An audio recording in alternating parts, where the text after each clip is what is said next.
ఓం శాంతి. ఈరోజు మన యొక్క ఈ ప్రకాశం జిల్లాలో ఇది ముఖ్యమైనటువంటి యొక్క ఒంగోలు లోపల రక్షాబంధన మహోత్సవం బ్రహ్మకుమారి ఆశ్రమంలో చాలా విశేషంగా జరపబడింది. రక్షాబంధనం యొక్క ముఖ్యమైనటువంటి ఒక ఉద్దేశం ఏంటంటే ప్రపంచంలో ఉన్న ఆత్మలందరూ ఎటువంటి జాతి మత భాష వయో భేదం లేకుండా ప్రతి ఒక్కళ్ళు కూడా ఆత్మిక సోదరులు ఆత్మిక సోదరులు అనే భావంతో ఉంటూ స్థూలంగా ఎట్లయితే రక్షాబంధన రోజున ఒక అన్నయ్యలకి చెల్లెళ్ళు రాఖీ కడతారు, మా అన్నయ్యలు బాగుండాలి, మళ్ళీ మనందరినీ కూడా చూసుకోవాలి, చెయ్యాలి, రక్షగా ఉండాలి, మనకు తోడుగా ఉండాలి అని అనుకుంటారు.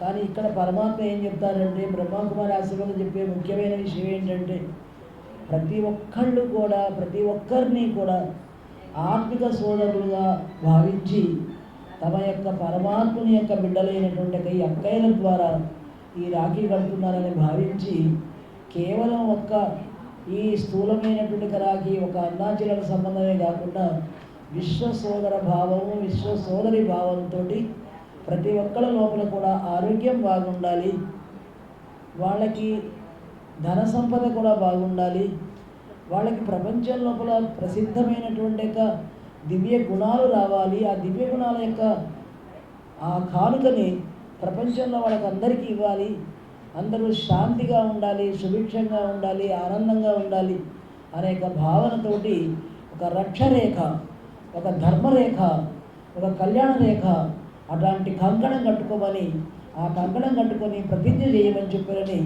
అలాంటి దివ్యమైనటువంటి ఆలోచనలతోటి నేను విశ్వాన్ని మొత్తాన్ని కూడా కాపాడుతాను, రక్షిస్తాను, నేను విశ్వ సోదరుని అవుతాను, విశ్వ సోదరులుగా భావిస్తాను, అందరూ నా సోదరిలాగా భావిస్తాను అనే పవిత్ర భావనతో ఆశయంతో తమ జీవితాన్ని వృద్ధి చేసుకుంటూ మన భారతదేశం యొక్క ప్రాచీన ఆ సంస్కృతిని సభ్యతని పైకి తీసుకురావాలని ఆ పరమాత్మ యొక్క ఉద్దేశం, ప్రతి ఒక్క బ్రహ్మకుమారి కుమారుల యొక్క ఉద్దేశం. ఈ మహా ఉద్దేశంతో ఈ రోజున మన యొక్క ఈ స్థానిక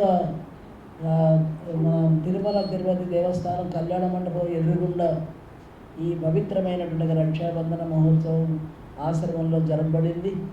ఇక్కడ ఈ ఆశ్రమం లోపల ఎటువంటి తరతమ భేదాలు ఉండవు, ప్రతి ఒక్కళ్ళను కూడా ప్రకారంగా భావిస్తారు. ఇలాంటి పరమోత్తమైనటువంటి శక్తి రావడం కోసం ఇక్కడ ఒక 3 రోజుల కోర్సు ఇవ్వబడుతుంది.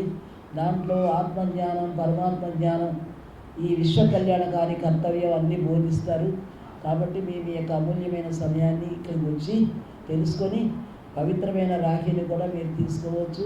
అలాంటి ధర్మ కంకణంతో, రక్ష కంకణంతో జగత్తుని కాపాడవచ్చు.